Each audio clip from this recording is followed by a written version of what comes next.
అసలు ఏం జరిగింది? ఏంలా సౌకర్య ఈ ముసలోడు గుడిగా లిఫ్ట్ అడుక్కుంటూ ఉండే నానప్పుడే అటకెళ్ళి ముసలోడు ఆగురా ఆగురానా అందుకైనా ఆగపోతే యాదో ముందరే కొంచెం ఆగుతి నమస్తే ఆగో యాదో ముసలోడు పామాయే పిలిచి మరీ ఎక్కించుకుంటే ఇంకా అప్పుడు మొదలు పెట్ట చూడబ్బా రామాయణము యాడికప్పసినవాడా గీడికే ఏం పని పని నీకు ఎప్పుడు తిరుగుకొని గాడి అక్కడ ఈ పాయింట్ కలబడే పాయింట్ అంతా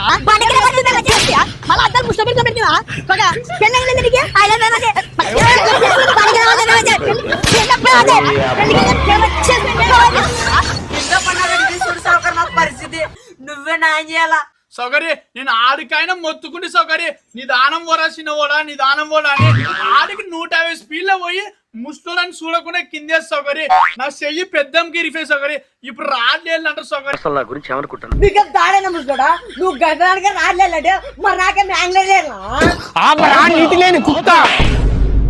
మా పల్లెటూళ్ళలో ఒక ఆచారం ఉంది, బండి నువ్వు కింద వేసినా వెనక కూర్చున్న ముసలోడు కింద వేసినా రోడ్లు బాగాలే కింద పడినా చివరికి కుక్కలాటం వచ్చి ఎంపగొడ్లాటం వచ్చి కింద పడినా సరే తప్పు మాత్రం బండి నడిపేవానిదే.